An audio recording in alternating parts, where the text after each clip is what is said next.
Morning, everybody. Today is Monday, the 27th of June. So it's the start of week 10 here at school, the last week of term, with holidays starting on Friday afternoon. So we've got a fairly busy week on this week. It'll be important that we all keep on track of what's on the calendar. We started our day today with a debate against Normanhurst West Public School with our Stage 3 debating team. In about an hour or so, we go outside and we're having an Aussie of the Month assembly, and that will result in some students coming along to join me for morning tea on Friday. Tomorrow is a casual dress day, a W theme, and we have the Oz Harvest lunch happening. All of those orders should have already occurred by now, so that should happen fairly smoothly. Wednesday, we have some drama performances as per our calendar schedule.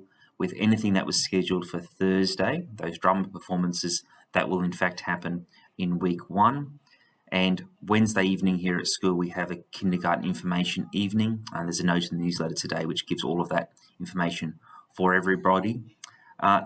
Thursday, as you know, where there is industrial action here at school, we will be on a minimum supervision model. And Friday, the last day of term, we have our staff versus students sports game in the morning. I'm not yet quite sure what game it's going to be, but I'm hoping for a very successful staff team. Fingers crossed.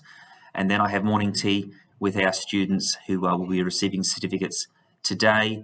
And then I believe in the afternoon, the PNC will be distributing the Krispy Kreme donut orders. So a very, very busy week here at school. Please look at our calendar to make sure that you are kept up to date. I have a couple of reminders. They do appear in the newsletter today, but just to draw everybody's attention to it. The first thing is around our school uniform. And we are very, very proud of our students, and we get great community support around our school uniform.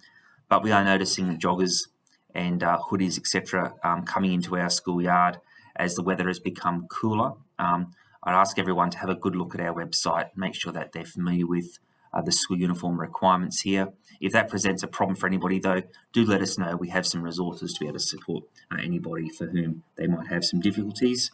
The other thing to remember is that school supervision starts here at 8:30, and there is an on-site USH.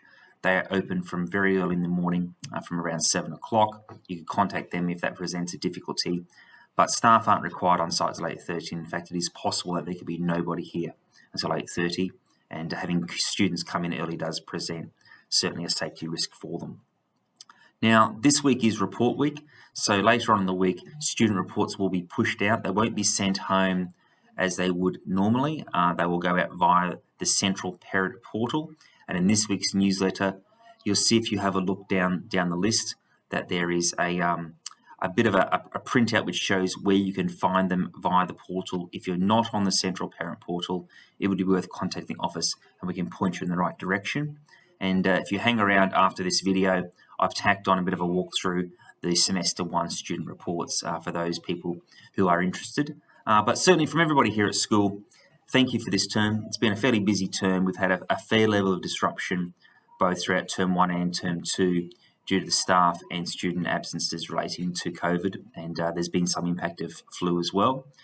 But we've got through the important things, and the things that we've missed are on our agenda, and we're well aware of them, and we're hoping for a more settled return in semester 2. But the students have certainly not missed out, and it's been a great term overall, and that's largely down to the great degree of community support we've had. So from all of us here at Thornley West, enjoy your holidays, stay safe, and if you're interested in a walkthrough for the student reports, hang on for a minute and you can watch it after this video. On the front cover of the report to parents, you'll see some basic identifying information which lets you know who the report is about, which class, and the teacher, along with a photo which has been extracted from the 2022 class photos.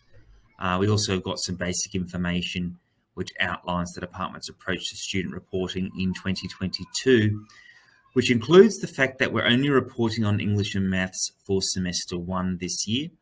That's due to the level of disruption we experienced with staff and student absences throughout the start of this year. And it meant that we had to focus our teaching and learning on English and mathematics, and that was sometimes at the expense of the other subjects. We would expect, as we head into semester 2, that the reports will be more comprehensive and cover all of the subject areas.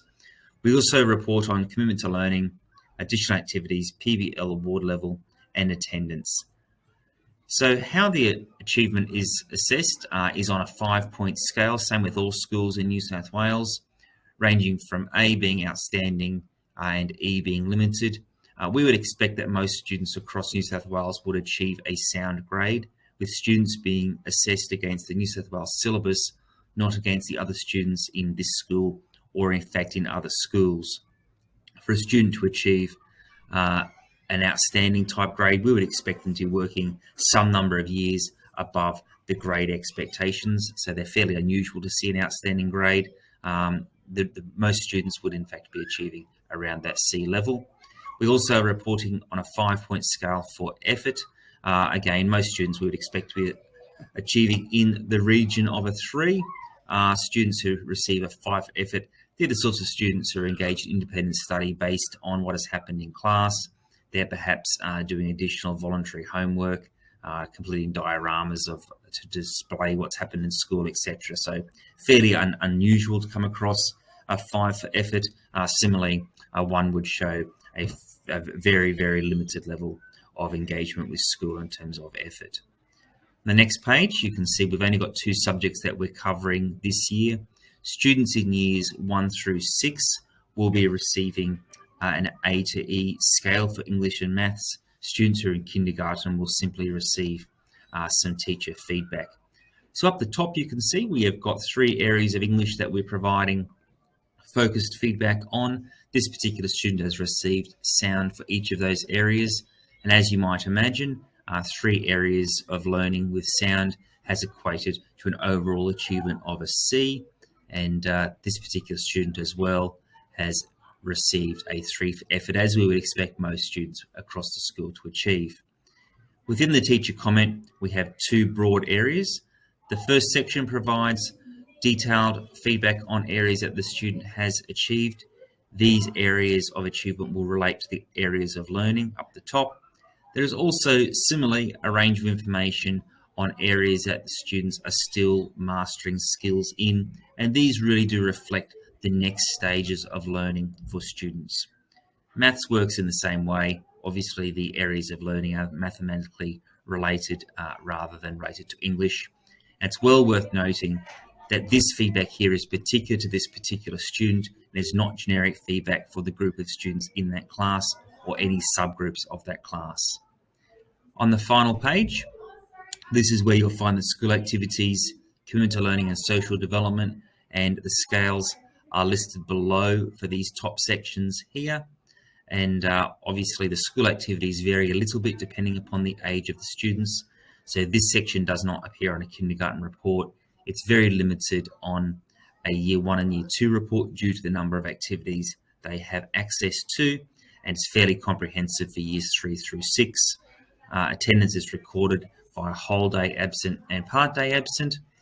And the general comment is an opportunity for the teacher to provide feedback upon school experiences that are not covered in other areas of the report, particular areas of success, and the things that have made that particular student's learning journey unique. Back on the front page, you'll note there's a little comment there that says, should you wish to receive information about the child's peer group, that can be done via the office.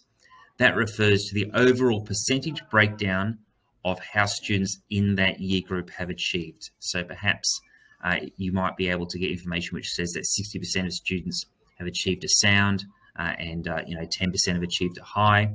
However, there is no information that's held or recorded that says the student is number 2 out of 30 in the group, or some of those more